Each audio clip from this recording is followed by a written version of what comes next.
किसी ने क्या खूब कहा है, जो खुद के लिए जीता है उसे एक दिन मरण होता है, लेकिन जो दूसरों के लिए जीता है उसका हर दिन स्मरण होता है। हेलो दोस्तों, मैं चंचल आज एक छोटी सी स्टोरी के साथ।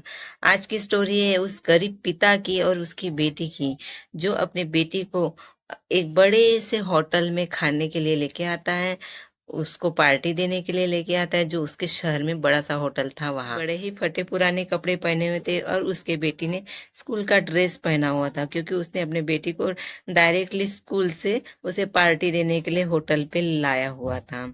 तो दोनों होटल के अंदर जाते हैं और टेबल पे बैठते हैं, तो वेटर उनका ऑर्डर लेने के लिए आते हैं। और वेटर बोलता है, बताइए सर, आपका क्या ऑर्डर है?" तो वो बोलता है, भाई साहब मुझे एक प्लेट पाव भाजी ला कर दीजिए मेरी बेटी के लिए। वेटर बोलता है, क्यों आप नहीं लोगे? तो वो बोलता है, नहीं, मैं आज बहुत खुश हूँ, मेरी बेटी के लिए ये पार्टी रखी है मैंने, क्योंकि मैंने उसको एक प्रॉमिस किया था कि वो जिले में अगर वो फर्स्ट आएगी मैं उसको बड़े से होटल में पाव भाजी खिलाने लेके जाऊंगा करके। तो उसने सही में फर्स्ट आके दिखाया। तो मुझे भी अपना प्रॉमिस उसे पूरा करना था, इसलिए मैंने उसको यहाँ पे पार्टी देने के लिए लेके आया हूँ।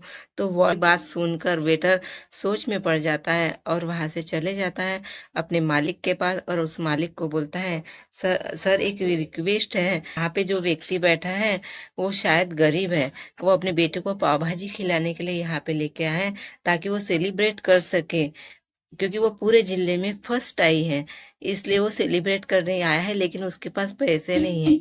तो मैं चाहता हूँ कि वो अपनी बेटी के साथ वो भी पाव भाजी खाए, तो आप मेरे सैलरी से उसका जो पेमेंट होता है वो काट लीजिए। तो बोलता है, इतनी छोटी बात? तो एक काम करो, 2 प्लेट पाव भाजी लेके जाओ और उन दोनों को दे दो, और 2-3 प्लेट पाव भाजी और उनके लिए बांध के दे दो, और 2-3 किलो मिठाई उनको वो पूरा बांध कर पार्सल करके दे दो, बोलते हैं। और उनसे पैसे मत लेना, उनको बोलना कि तुम्हारी बेटी, जो हमारी भी बेटी पूरे जिले में फर्स्ट आई है, तो उसके सेलिब्रेशन की पार्टी का खर्चा ये होटल वाले दे रहे हैं।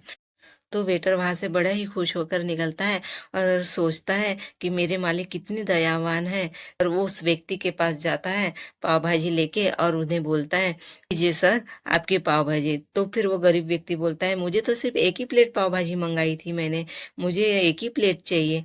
सर ये होटल के तरफ से है, आपको बिल्कुल फ्री है, और 2-3 प्लेट पाव भाजी आपके पार्सल के लिए रखा हुआ है।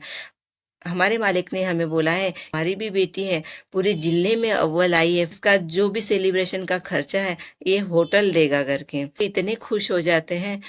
बड़े ही भले इंसान हैं इस होटल के मालिक करके। तो बड़े चाव से दोनों बाप बेटी पाव भाजी खाते हैं और निकलने लगते हैं। तभी वेटर बोलता है, रुकिए सर, ये लीजिए आपका पार्सल, और इसमें जो मिठाइयाँ हैं हमारे मालिक ने दी हैं, वो आप सेलिब्रेट जरूर करिए। कुछ साल यूं ही बीत जाते हैं और उस लड़की ने यूपीएससी की एग्जाम देकर बड़ी कलेक्टर ऑफिसर बन जाती है। और लकीली देखो, ऊपर वाले की कृपा देखिए कि उसको उसी जिले में कलेक्टर ऑफिसर की उसको पोस्ट मिलती है। तो जब जब उसको पता चलता है कि उसी के जिले में उसको कलेक्टर की पोस्ट मिली है, तो वो बड़ी खुश हो जाती है और होटल में अपने असिस्टेंट को फोन लगाने के लिए बोलती है कि आज कलेक्टर मैडम खाना खाने के लिए आने वाली है करके।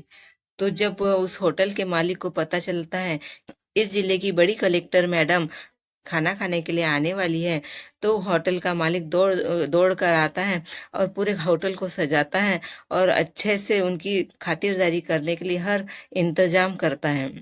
वहां के जिले में आसपास के गांव में पता चल जाता है कि कलेक्टर मैडम यहाँ पर खाना खाने आने वाली है, तो उसे देखने के लिए बहुत सी भीड़ वहां पे जमा हो जाती है। तो कलेक्टर मैडम की गाड़ी उस होटल के सामने आती है और कलेक्टर मैडम उतरती है, और एक व्यक्ति जो उम्र दराज था उनके साथ आता है। तो होटल वाले उनकी खातिरदारी करते हैं और मैडम को अंदर लेकर जाते हैं और उनको टेबल पर बैठा के वही वेटर उनके पास आता है और बोलते हैं, मैडम बताइए, आपका कुछ ऑर्डर होगा तो आपको क्या पसंद है, हम यहाँ पर लाकर देते हैं करके। तो वो मैडम बोलती है, आपके मालिक कहाँ है, तो उन्हें बुलाइए। तो वो होटल का मालिक था, वहीं पे खड़ा रहता है, वो सामने आता है और बोलता है, मैडम जी बोलिए, कुछ गलती हो गई आपसे तो हमें क्षमा कीजिए। तो वो कलेक्टर मैडम बोलती हैं, गलती कुछ नहीं हुई है, पर आप शायद हमें भूल गए होंगे, लेकिन हम आपको कभी नहीं भूल सकते हैं। आपको आपको पता है हम कौन हैं?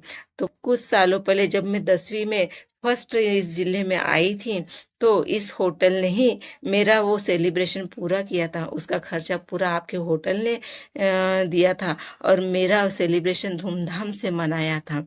लेकिन आज मैं इस जिले की कलेक्टर बनी हूँ, तो आज का सेलिब्रेशन मेरी तरफ से आपके होटल के लिए। तो इस होटल में आपका जितना भी स्टाफ होगा, उनको उनके खाने का खर्चा आज मैं दूंगी और मैं सेलिब्रेट करूंगी। उसकी आंखों में आंसू था और आंखों में आंसू बहते हुए वो बात उस मालिक से कर रही थी। सर, आप ही की वजह से मुझे प्रेरणा मिली थी कि मुझे कुछ तो करना ही है करके, क्योंकि मुझे इस गरीब परिस्थिति से निकलना है। लेकिन आपने मेरे गरीबी का मजाक नहीं उड़ाया, उसको सेलिब्रेट किया। उससे उससे मुझे प्रोत्साहन मिला कि मुझे और भी कुछ तरक्की करनी है करके। तो इसी वजह से आज मैं इतनी बड़ी कलेक्टर ऑफिसर बनी हूँ। सही बताऊँ तो आप ही की वजह से, मैं आपकी की प्रेरणा की वजह से यहाँ पर हूँ। तो वो होटल मालिक अपने मन में बोलता है, खुश रहो बेटा, तुम सही में तुम जैसी बेटी हर किसी को मिले। एक कहानी भले छोटी सी है लेकिन बहुत बड़ी सीख देती है कि किसी भी गरीब का मजाक नहीं उड़ाना चाहिए, उसकी परिस्थिति का मजाक नहीं उड़ाना चाहिए, क्योंकि अ, परिस्थिति कब बदल जाए किसी को पता नहीं होता है। आप गरीब की मदद करना चाहते हो तो अगर आप कर सकते हो तो जरूर करिए गरीब की मदद। अगर नहीं कर सकते हो तो उसको कभी भी कहीं भी उसका मजाक नहीं उड़ाना चाहिए। इसलिए मैं हमेशा कहती हूँ कि अपनों के प्यार के साथ कुछ तो करना होगा ऐसा कि कोई तो करना चाहे आपके जैसा।